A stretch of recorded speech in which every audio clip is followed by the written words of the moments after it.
Hari ini teman-teman ditemani Opa Berham yang suka mengajak Berham berjalan-jalan. Sambil berjalan, Opa sering menceritakan hikmat yang melepaskan manusia dari kebodohan. Cucu Opa ada di seluruh Nusantara. Semuanya punya mata dan juga mata hati. Maka digunakan untuk melihat, tetapi mata hati dapat melihat sampai ke dalam alirannya. Bagaimana itu terjadi? Karena mata hati kita sudah dilatih melihat hikmat Allah yang menulis beberapa kata pada dinding istana. Sebuah kerajaan besar yang menguasai dunia pada waktu itu. Menarik sekali, Opa. Mari teman-teman perhatikan baik-baik. Shalom anak-anak sekalian.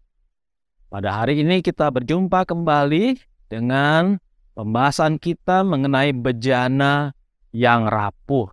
Diambil dari Daniel 5 ayat 5 sampai 9. Namun sebelum kita memulainya, kita bersatu di dalam doa. Bapa kami di surga, kami serahkan firman Tuhan yang akan kami dengar ini, supaya kami boleh dibentuk menjadi bejana yang sesuai dengan kehendak Tuhan melalui firman-Mu. Berkati dan pimpin pemberitaan firman-Mu ya Allah. Di dalam Kristus Yesus kami sudah berdoa. Amin. Anak-anakku sekalian, ada seorang raja di Babelonia, yaitu Raja Belsasar. Raja ini mengadakan satu pesta yang meriah sekali, di mana pesta itu dia mengundang seluruh pembesar-pembesarnya, para wakil-wakilnya, semua orang-orang penting di kerajaannya pada waktu itu.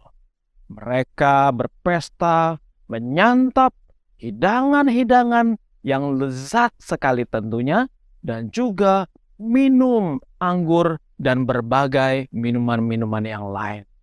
Anak-anakku, mereka mengadakan pesta itu dengan sangat meriah.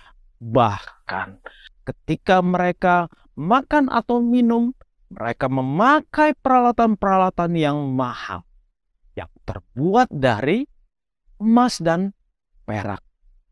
Nah, pada waktu di tengah-tengah pesta itu, kemudian terjadilah satu hal yang tak terduga, di mana Raja Belsasar melihat di satu dinding seperti tangan yang sedang menulis, dan dia sangat terkejut sekali.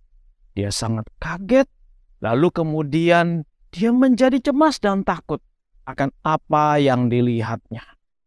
Oleh karena itu kemudian dia berusaha mencari tahu apa yang dimaksud dengan tulisan yang ada di dinding tersebut. Kemudian dia memanggil semua orang-orang pandai, orang-orang bijaksana di negeri itu untuk mengatakan kepadanya apa makna dari tulisan yang ada di dinding tersebut. Lalu kemudian dia menanyakan ke mereka satu persatu, tetapi tidak ada seorang pun dari orang pandai, ahli nujum, semua yang disebutkan itu yang sanggup katakan kepada raja apa yang dilihatnya. Lalu di tengah-tengah saat itu kemudian permaisuri datang. Permaisuri ingat bahwa ada seorang yang pandai pada waktu yang lampau, yang banyak berjasa bagi negeri Babel, yaitu yang bernama Daniel. Lalu kemudian permaisuri mengatakan supaya dipanggil Daniel, dan raja pun memanggil Daniel. Daniel diminta mengatakan makna daripada tulisan yang ada di dinding tersebut. Daniel dijanjikan hadiah yang besar oleh raja. Daniel menolak tawaran iming-iming hadiah dari raja. Nanti dulu, sang raja. Sebelum saya menerjemahkan makna dari tulisan ini, saya ingin raja tahu bahwa apa yang terjadi dengan saat ini itu ada hubungannya dengan saat yang lalu. Wahai rajaku, ketahuilah bahwa ayah daripada raja yang bernama Nebukadnezar dulunya adalah seorang raja yang hebat, raja yang terkenal, raja yang sangat dihormati oleh raja-raja lain di seluruh mancanegara. Tetapi oleh karena kesuksesannya, oleh karena kehebatannya, Raja Nebukadnezar yang ayahmu sendiri menjadi tinggi hati, jadi sombong, sehingga kemudian Tuhan menghukum dia dan menjatuhkannya. Oleh karena itu, Raja, saya mau katakan bahwa apa yang terjadi terhadap Nebukadnezar mungkin saja terjadi terhadap raja, terhadap tuanku raja. Oleh karena tuanku raja pun berlaku hal yang sama dengan ayahandamu, yaitu sombong dan tinggi hati. Saya mau memberikan makna dari tulisan yang ada di dinding tersebut. Tulisan yang ada di dinding itu mengatakan Mene, Mene, Tekel, Ufarsin, yang artinya adalah bahwa kerajaan Tuanku ini akan terpecah dan akan dikuasai oleh kekuatan kerajaan lain yang lebih hebat, yang lebih besar, yaitu Media Persia. Nah, rajaku, inilah makna dari tulisan tersebut. Wah, raja sangat senang sekali karena dia mendapatkan pengertian apa yang telah dilihatnya itu. Lalu raja menyiapkan semua hal yang indah, yang mahal untuk hadiah kepada Daniel karena jasa-jasa Daniel yang sudah memberikan makna tafsir terhadap apa yang dilihatnya di dinding. Nah, anak-anakku, apa yang menjadi penyebab dari Raja Belsasar begitu takut ketika melihat tulisannya di dinding?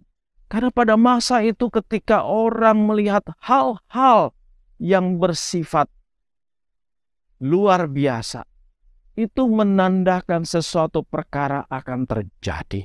Maka Raja Belsasar kemudian menjadi takut. Dia takut kalau kerajaannya itu akan diambil, akan jatuh. Ketakutan ini dibayang-bayangi oleh masa lalu dari ayahnya, yaitu Raja Nebukadnezar. Sehingga di sini kita melihat bahwa kesombongan dari Raja Nebukadnezar, sang ayah, telah turun anak-anak kepada anaknya sendiri, kepada penggantinya. Sehingga karena kesombongan kedua raja ini, Tuhan tidak suka. Tuhan menghukum dan Tuhan kemudian menjatuhkan mereka. Dan apa yang terjadi dengan Raja Belsasar pada hari itu adalah Raja Belsasar seketika malam itu juga dipanggil oleh Tuhan, dicabut nyawanya, dan kemudian mereka harus berkabung oleh karena kematian sang raja. Dari cerita ini, anak-anakku, apa yang bisa kita dapat? Pelajaran rohani apa yang dapat kita ambil?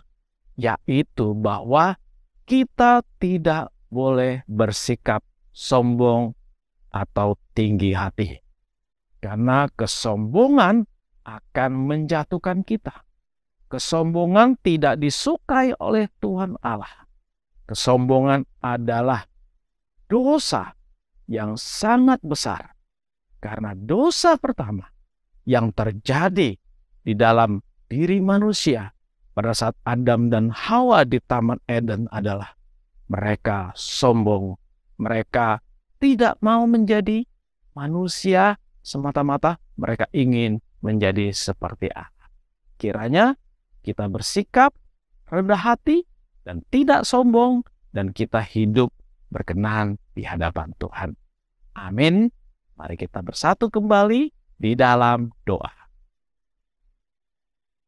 Tuhan Allah kami memohon kepadamu agar kiranya kami diberikan kerendahan hati untuk kami mentaati firman-Mu. Janganlah kami menjadi orang-orang yang sombong, karena kesombongan membawa kejatuhan. Terima kasih Tuhan. Di dalam Kristus Yesus kami sudah berdoa. Amin.